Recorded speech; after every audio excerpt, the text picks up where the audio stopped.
Welcome to white space. Can a star be 13.2 billion years old and still be burning? Put this on in the background, close your eyes if you want, and let the story carry you. Let's begin. From the very first moment, a human being looked up at the night sky. Something changed in us. We stopped being merely creatures of the ground.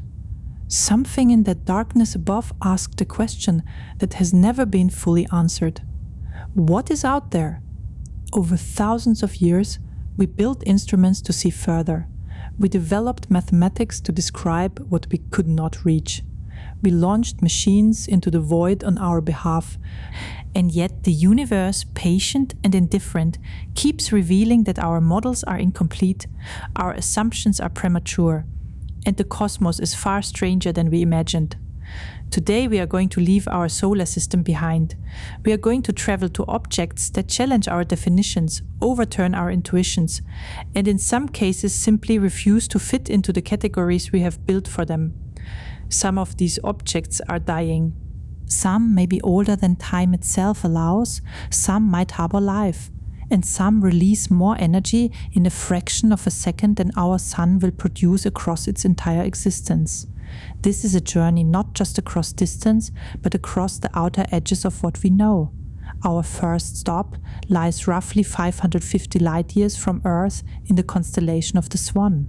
There, in a region of sky that has been charted and recharted for centuries, sits a star called Chi Cygni. On the surface, it does not seem exceptional. It is visible to the naked eye at its brightest, faint enough to vanish without optical aid at its dimmest. For most of history, astronomers catalogued it and moved on. But Chi Cygni has been hiding something. This star is one of the most violently pulsating objects ever recorded in our galaxy. Over a period of roughly 408 days, its brightness rises and falls by a factor of more than 10,000.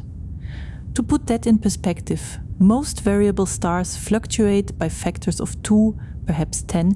Chi Cygni swings across 4 full orders of magnitude. It is the equivalent of comparing a candle to a floodlight and then watching the candle somehow become the floodlight and then the floodlight become the candle again in just over a year. What drives this behavior is the star's extreme instability. Chi Cygni is an asymptotic giant branch star, a category reserved for those in the final chapters of their stellar lives. In this phase, a star's interior is no longer dominated by a single fusion process. Instead, competing shells of nuclear burning create pressure waves that travel outward from the core, alternately compressing and releasing the outer layers of the star.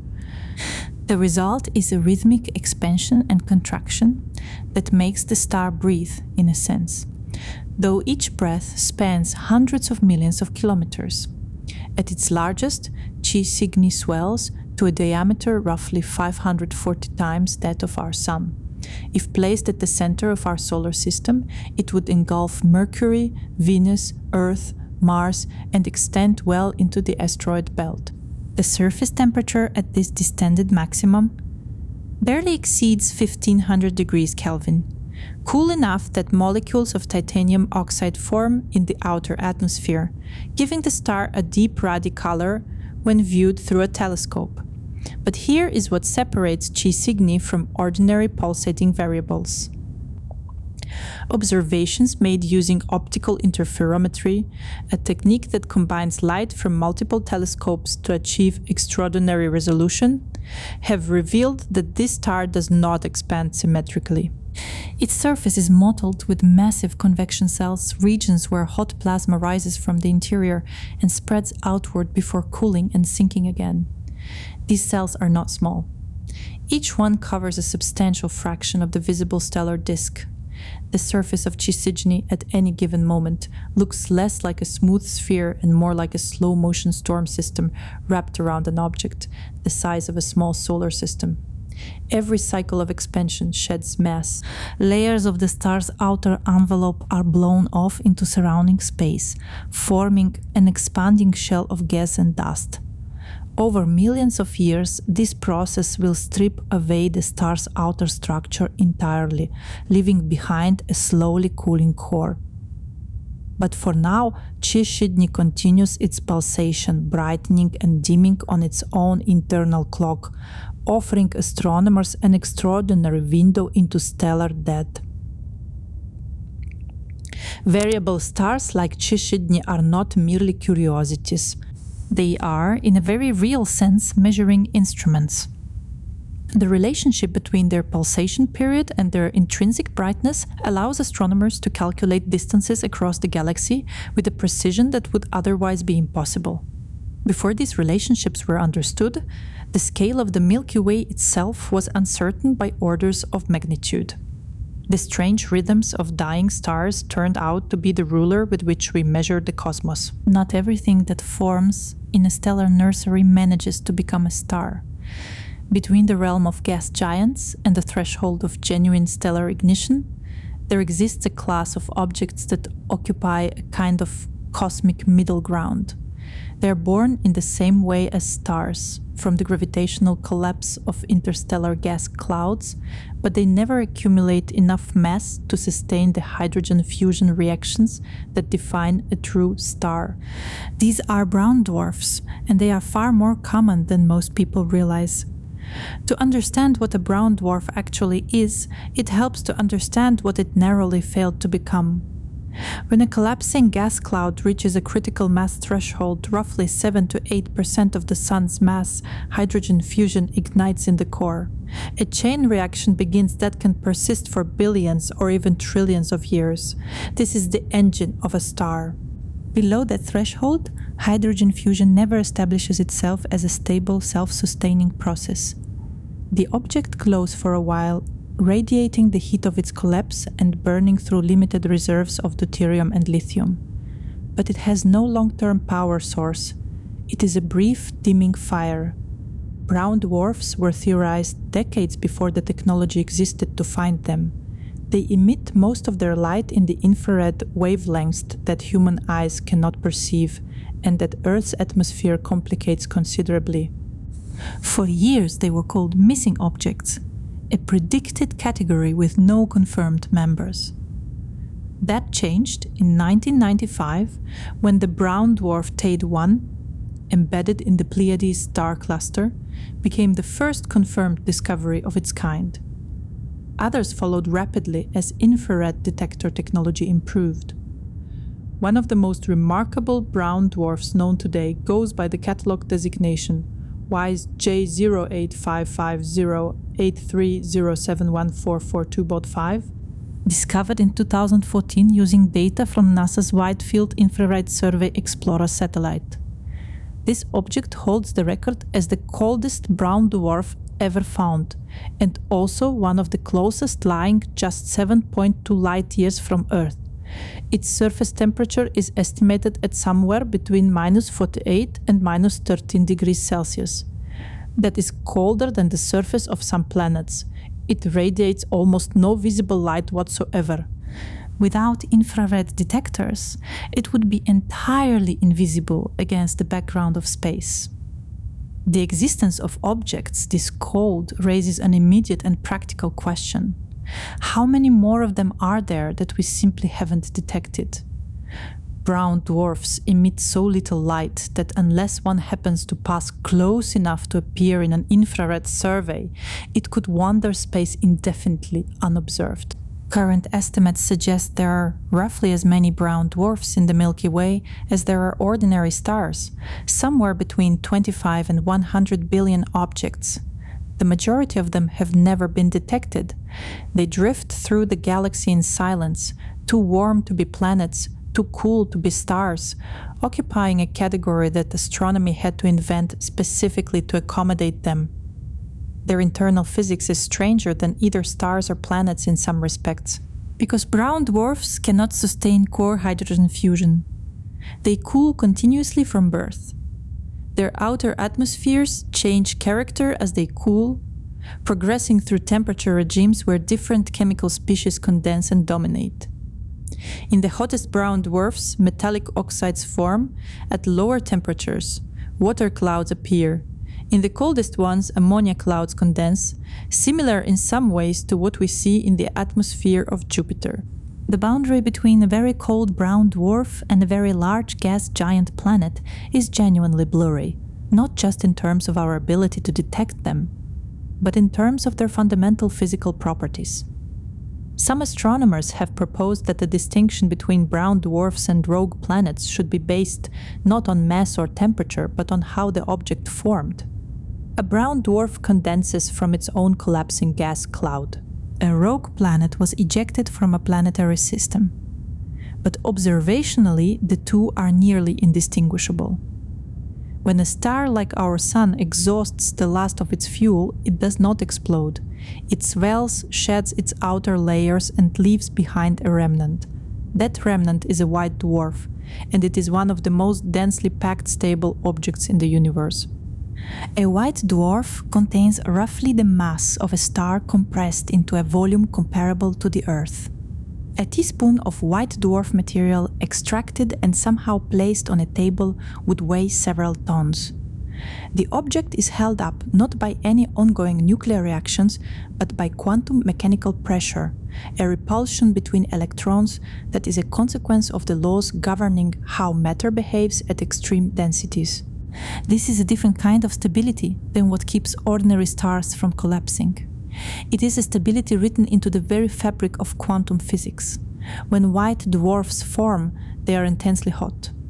Newly formed white dwarfs radiate at temperatures exceeding 100,000 degrees Kelvin, hot enough to emit copious amounts of ultraviolet light. But they have no fuel, they can only cool. And in the absence of any internal heat source, this cooling proceeds slowly but relentlessly over billions of years. A white dwarf that formed several billion years ago has already cooled to temperatures below 5,000 degrees Kelvin. It glows faintly more orange than white despite its name. The logical endpoint of this cooling process is an object called a black dwarf. A white dwarf that has radiated away all of its residual heat becomes, at least in principle, completely dark.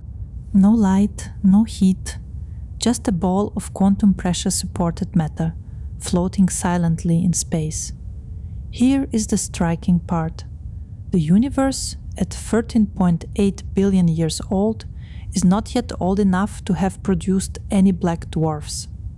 The cooling timescale required for a white dwarf to fall below even 3000 degrees Kelvin is longer than the current age of the cosmos. The oldest, most rapidly cooling white dwarfs in existence today, remnants of the universe's earliest stellar generations, are still warmer than that threshold. Black dwarfs belong to the future of the universe, a future measured not in billions, but in quadrillions of years. We cannot observe them because they do not yet exist. This fact has an unexpected consequence. It means that the universe retains an enormous reservoir of stellar history in its white dwarfs. Each one is a frozen clock, cooling at a predictable rate by measuring the temperature distribution of white dwarfs in our galaxy.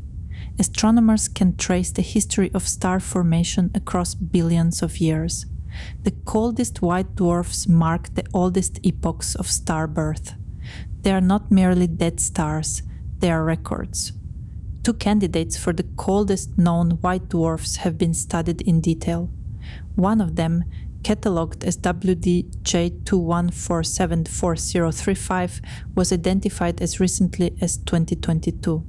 Its surface temperature has dropped to approximately 3000 degrees Kelvin, making it one of the most ancient stellar remnants yet found. The core of this object crystallized billions of years ago, its carbon and oxygen atoms settling into a solid lattice in response to the extreme pressure. In a very literal sense, this white dwarf has a core made of crystallized matter, sometimes described informally as a diamond, though the structure is more complex than any gemstone. This crystallized core will persist more or less unchanged for timescales that dwarf the current age of the universe. Now we pull back further. We leave individual stars behind and look at the large-scale structure of the cosmos itself. And what we find at the largest scales is mostly nothing. The universe is not uniformly filled with galaxies. On the scales of hundreds of millions of light years, matter is organized into enormous filaments and sheets, with galaxies clustered along the intersections like dew on a spider web. Between these structures lie enormous regions where almost nothing exists. These are voids, and some of them are staggering in their emptiness. The largest known void in the observable universe is a structure in the constellation Eridanus, known informally as the Eridanus supervoid, or, in the context of a specific anomaly it contains, the CMB cold spot. Its diameter spans roughly 1.8 billion light-years.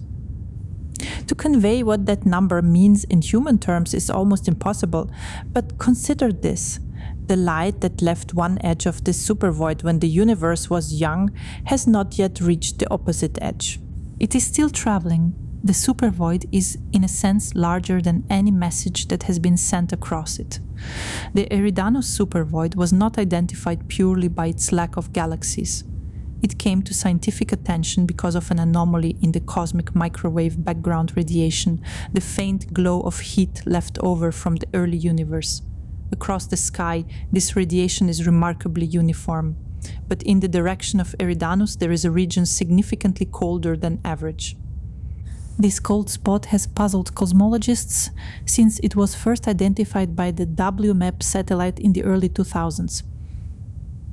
Standard cosmological models predict that the microwave background should be smooth at large scales. The cold spot is not smooth, it is wrong, in the sense that it should not be there. One proposed explanation connects the anomaly to the supervoid directly. When photons of the cosmic microwave background radiation pass through a region of low density, they lose a small amount of energy. This effect, known as the integrated Sachs-Wolf effect, would cause the background radiation behind the supervoid to appear slightly colder. Initial calculations suggested the Eridanus supervoid was large enough and empty enough to account for most of the cold spot's anomalous temperature, but subsequent, more detailed analyses complicated the picture. The supervoid alone does not appear to fully explain the magnitude of the cold spot. The temperature difference is larger than the void's influence should produce. Other explanations have been proposed, ranging from statistical flukes to genuinely exotic physics. One suggestion, made partly in earnest and partly as a way of illustrating the inadequacy of standard models, is that the cold spot might represent a region of space that was once in contact with a separate universe before a hypothetical collision in the very early cosmos. This is speculative to an extreme degree, but the cold spot's failure to yield to ordinary explanations keeps the more imaginative possibilities in the conversation. What is certain is this. Inside the Eridanus supervoid, a region larger than 1 billion light-years across, there are fewer than 30 known galaxy clusters. By comparison, a typical region of space that size should contain hundreds. The matter that should be there is simply absent.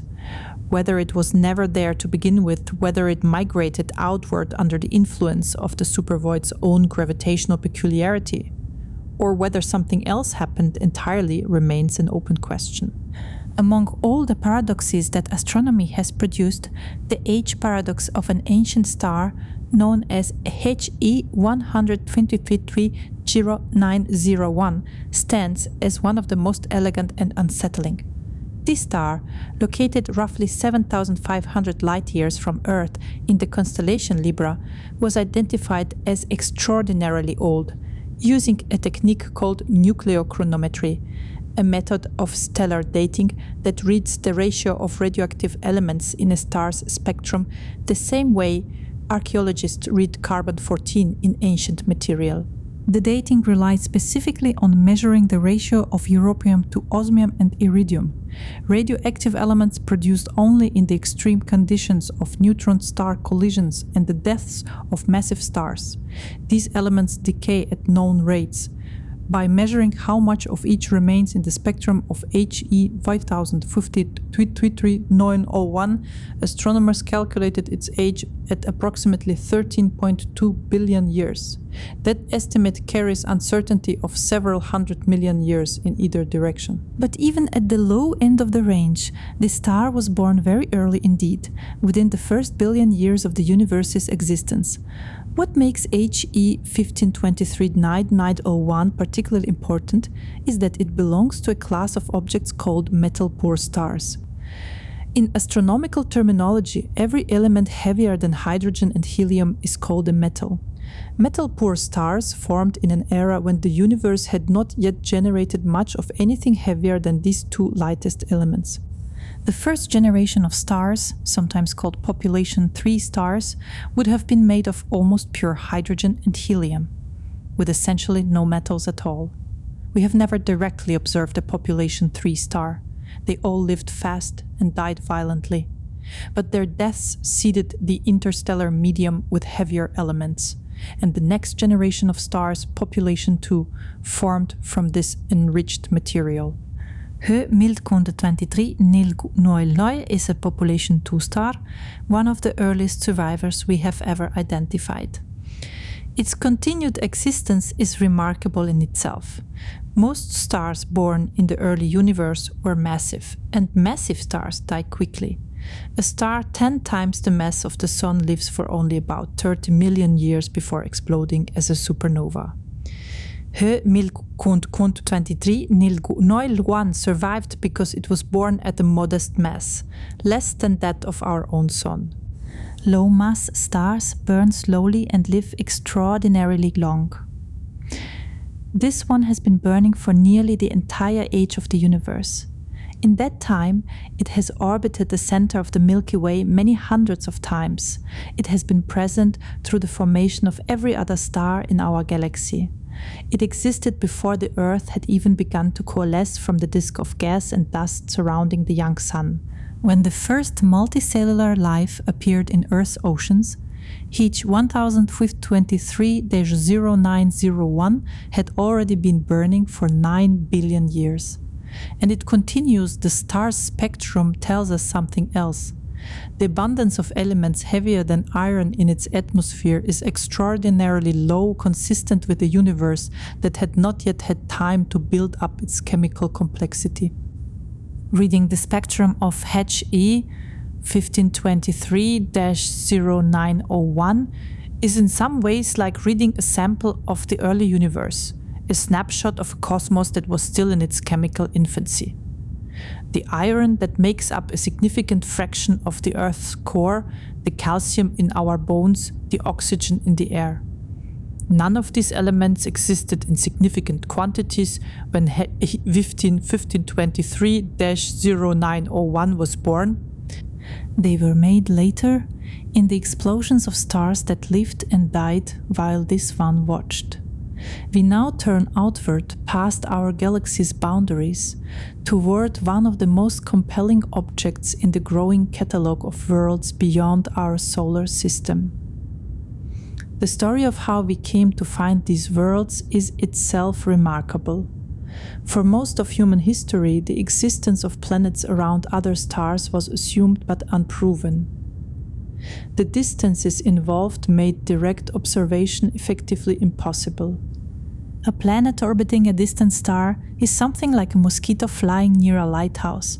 Detecting the mosquito requires either extraordinary patience or extreme cleverness. Astronomers developed both.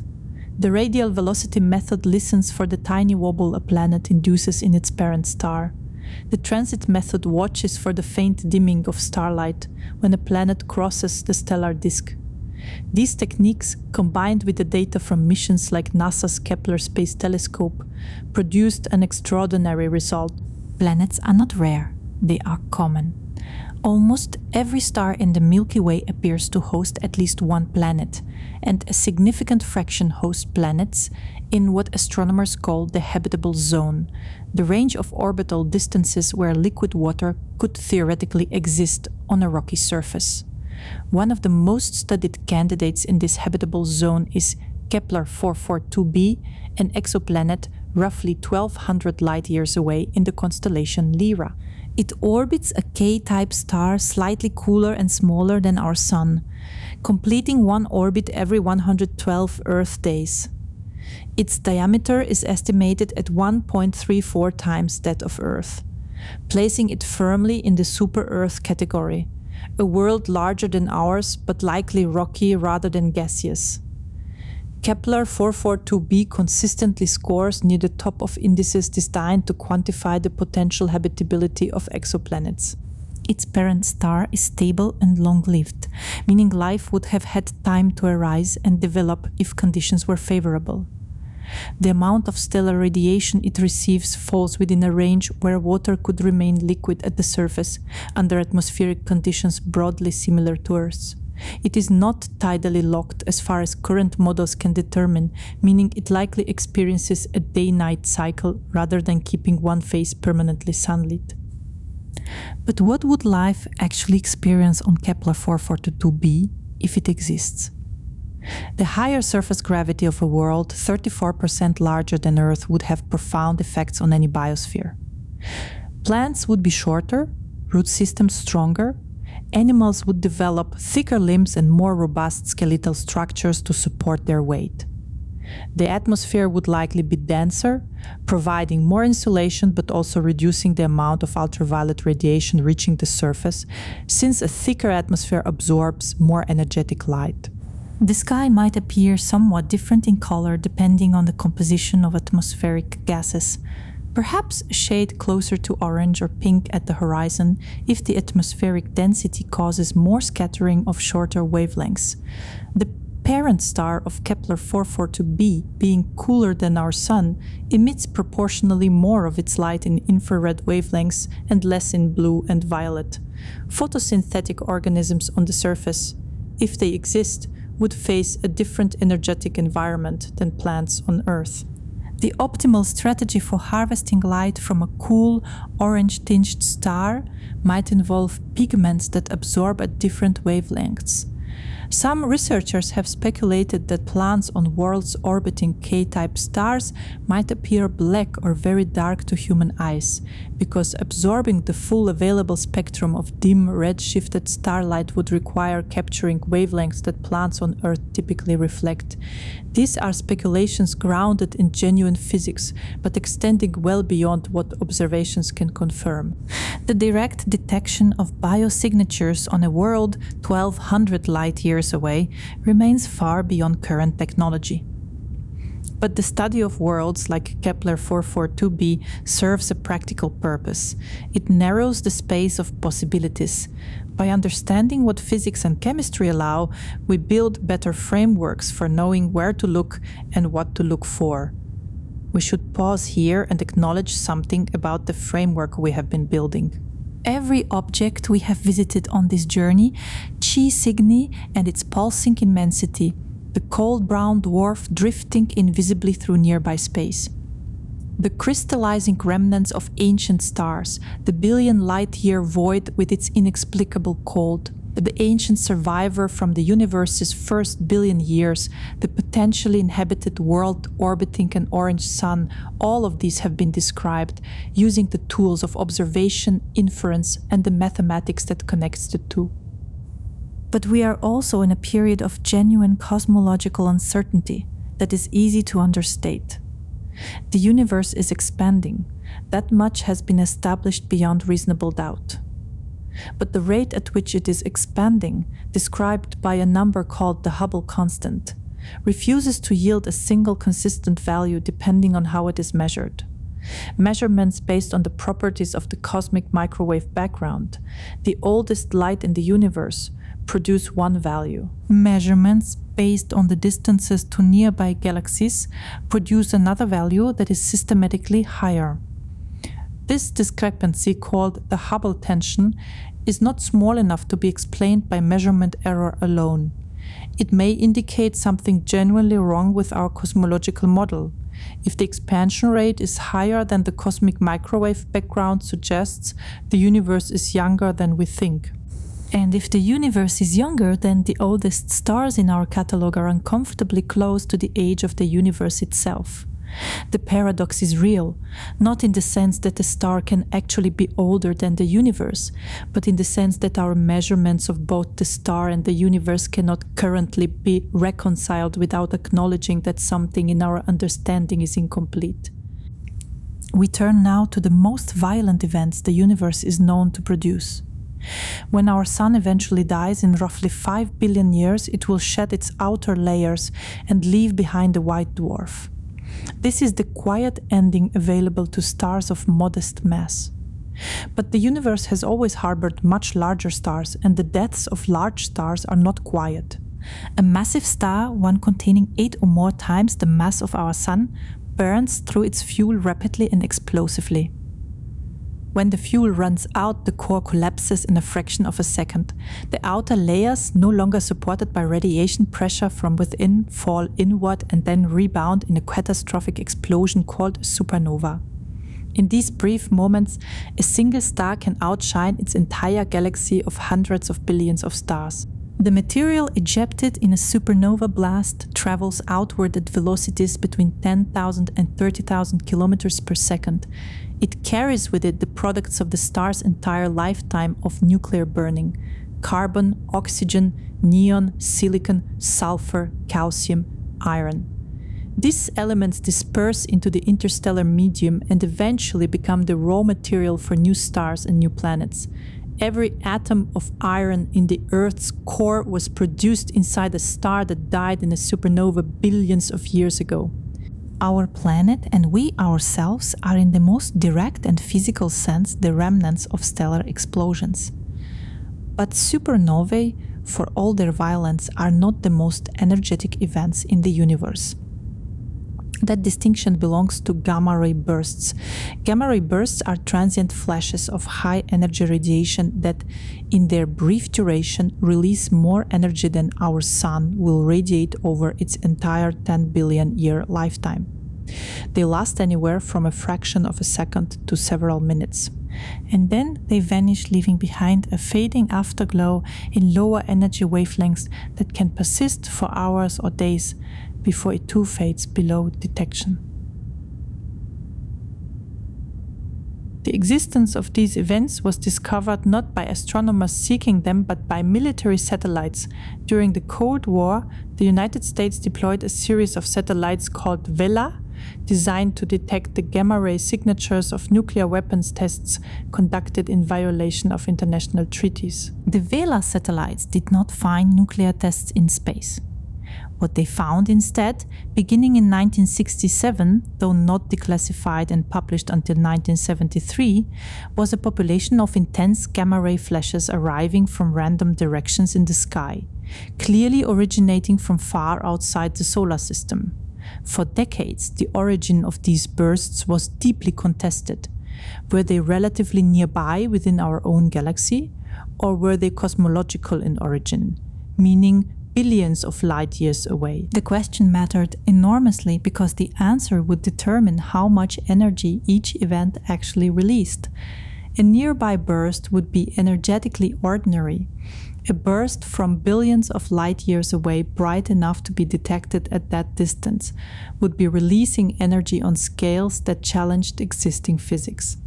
The question was resolved in 1997 when the BeppoSat satellite captured the position of a gamma-ray burst with enough precision to identify a fading optical afterglow in a distant galaxy. The redshift of that galaxy confirmed that the burst had occurred at a cosmological distance.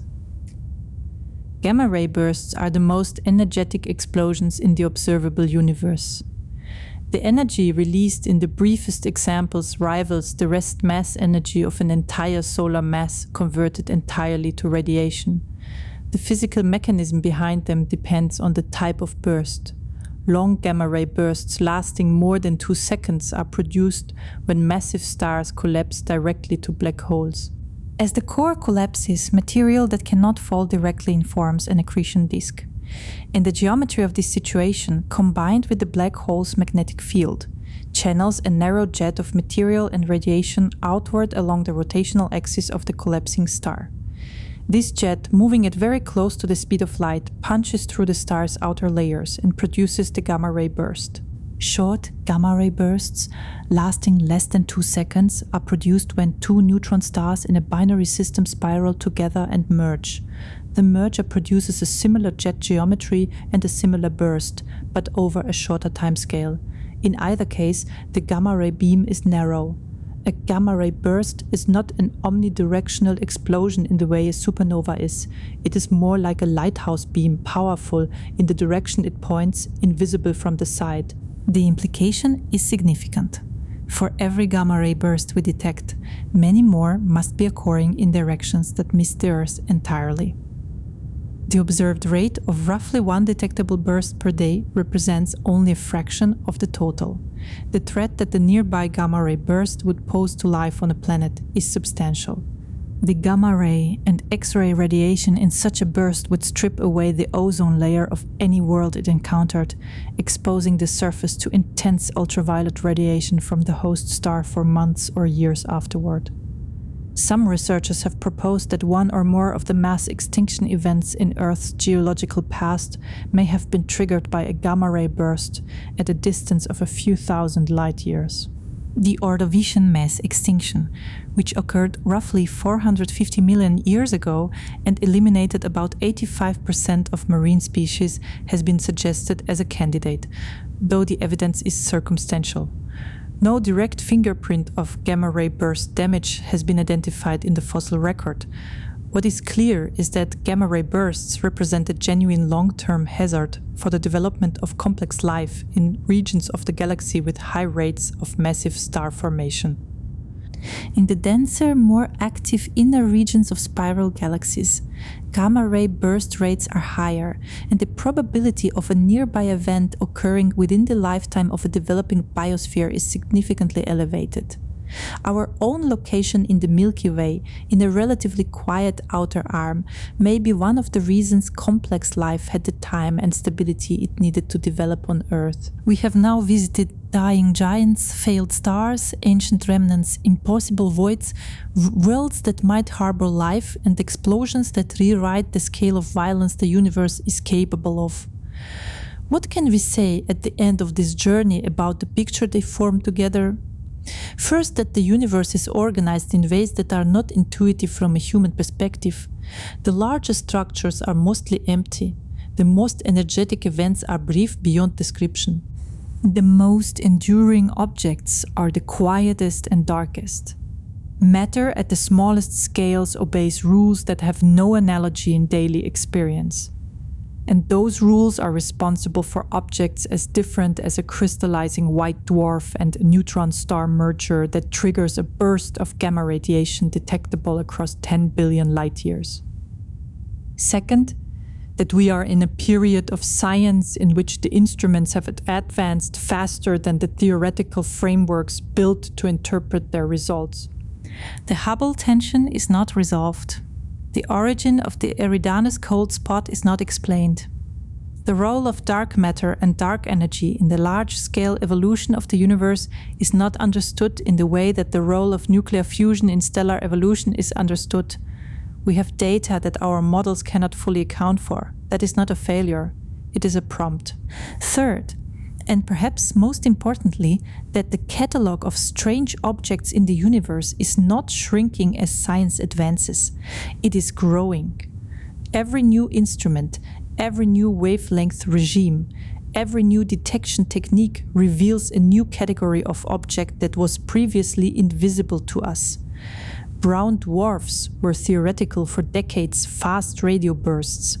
Another class of transient high-energy events were discovered only in 2007 and remain incompletely understood today.